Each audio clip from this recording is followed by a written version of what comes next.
guys, welcome back to the channel. As you can see from the title, background, and thumbnail, we are talking about the latest horror movie called Buddy. Now, this has actually been on one of my most anticipated films of the year for two reasons. Number one, the director himself, Casper Kelly. Now, if you don't know who this guy is, I love a lot of his work. He did this little thing on Adult Swim a couple years ago called Too Many Cooks. It takes a lot to make a stew. A pinch of salt and laughter too. A scoop of kids to add the spice. A dash of love to make it nice. And you got Too many cooks. too many cooks. And that just encapsulates this like Full House, Family Matters sitcom kind of thing with this like little dark vibe edge into it. And I fucking love that. He also did this thing called Scooby-Doo Blair Witch, where it's like literally Scooby-Doo in the Blair Witch movie. Fucking great. He has a segment also in VHS Halloween that I need to check out. That's one of the last VHS movies I haven't checked out. I need to check that segment because fucking I love everything he's done. And ever since I heard the concept of this film called Buddy, where it's like a Barney-esque type show, but with like a horror edge to it, with him involved and him writing and directing. And I first saw the first image of Buddy, I was like, I'm sold. I'm there. Day fucking one. The second reason why I was also excited for it was because also the cast. We have Topher Grace here from That 70s Show, one of my favorite sitcoms of all time. He played Eddie Brock in Spider-Man 3. You know Topher Grace. The other one we also have is Keegan-Michael Key from the Key and Peele sketches. He voices Buddy himself. We also have Michael Shannon voicing one of the other characters in this program, he plays like this Thomas the Train type of character. I'm like, Michael Shannon, the fuck, General Zod is in this fucking film? And then the main person we have, and I'm probably going to mess up her name, Christine Milioti.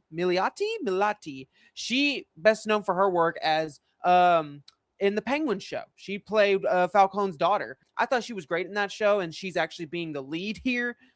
Awesome. Sold. I was already sold on the director and the premise. Now you showed me some cool casting. I'm there. Day fucking one. So what did I think of Buddy? I'm gonna honestly be honest, I actually really fucking love this film. I thought it was great. It was everything that I was wanting. As someone who loves 80s, 90s programs, who loves sitcoms, who grew up watching, you know, kids' cartoons like The Wiggles and some Barney here and there, I thought it was so cool that this film is like, it plays the exact same way as something like Too Many Cooks does. It doesn't just jump right into the horror shit.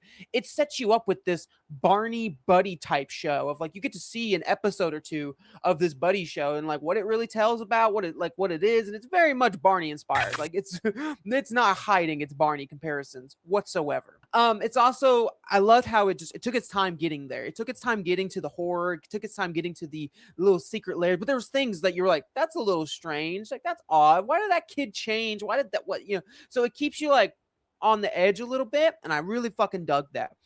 I also dug the fact that even though the main story here is Buddy and his little sitcom show, there are parts of the story where we get outside of the parameters of that. And I love how they changed the film aspect ratio of that. You know, when you're in the Buddy world, it's 90s tube TV static kind of like videography, cinematography. But then when you get out of that, it's real world. It's like, it literally looks like a 2026 movie. It has different aesthetics and stuff. I loved that. I also love the practical effects here on everything. And everything is supposed to look cheap. Everything's supposed to look low budget. And I kind of appreciate the charm of that. It kind of added to this cheap little kids cartoon.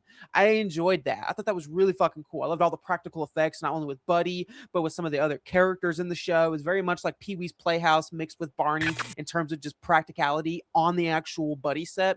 Thought that was really fucking creative, especially when they get outside of the Buddy parameter, some of the other practical effects, because we see other things that live outside of the parameter of where Buddy is at. And I thought that was really cool.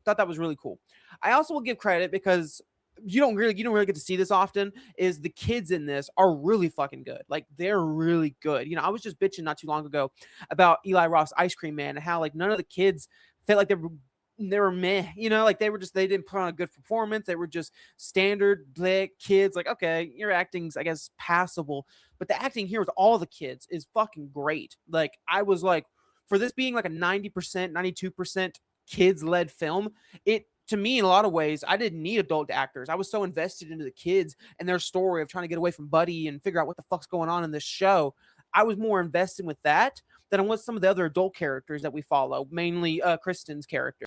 Mainly what I really loved about this film is just the uniqueness of it. You know, like something like I'm gonna compare it to this because it's the only thing I can think of on top of recent memory, but it's so unique that it's not going to be for everybody. It's going to turn off a lot of people. Some people are going to think it's too weird. Some people are going to think it's too silly. Some people are going to think like, oh, this is way too dark. It's too mean spirited.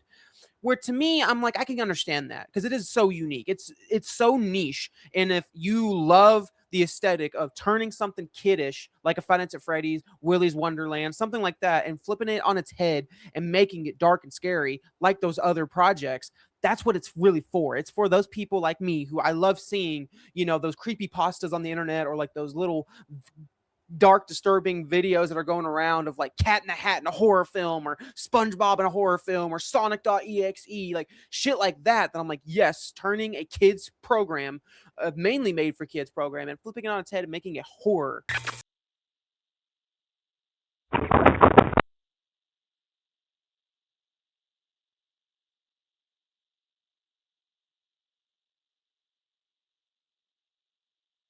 You're alone too. I love that aesthetic. And he taps that niche that I loved with Too Many Cooks of making a full house for Family Matters sitcom horror. He taps that exact same niche in this by making a 90s cartoon Teletubbies Barney aesthetic into horror. I fucking loved that. I also loved some of the looks with Buddy here because, like, you see him in the trailer, he looks like the standard orange unicorn, but then there are some things that happen throughout Buddy that kind of change his appearance, and I love that look when he, like, I'll show the picture here, but with the bandages and his eyes popping out, that's like the look of Buddy throughout the film. I love that look. It added to the creepiness of it, added to the like, oh, you know, kind of, I love that shit. It kind of gave me Two-Face vibes. I thought that was really unique with Buddy. The only kind of like downside I really had with the film is more of a, and it's maybe I would learn to appreciate it more upon other rewatches, is I wish they would have done a little bit of a lore explanation, a little bit more of like, what is Buddy? How did we get here? Is he demonic? Is he this? Is he that? Like, what exactly going on here? And they kind of give you little hints. You know, there's some things towards the later or the third act, and they start peeling back some of the layers of what's really going on here. And you kind of go, okay, so that's what happened, maybe, you know, so they don't like spell it out for you. So again, maybe upon other rewatches, I'll pick up on these little things because there are things in the background that you can like point to and go, oh, that's cool, or oh my god.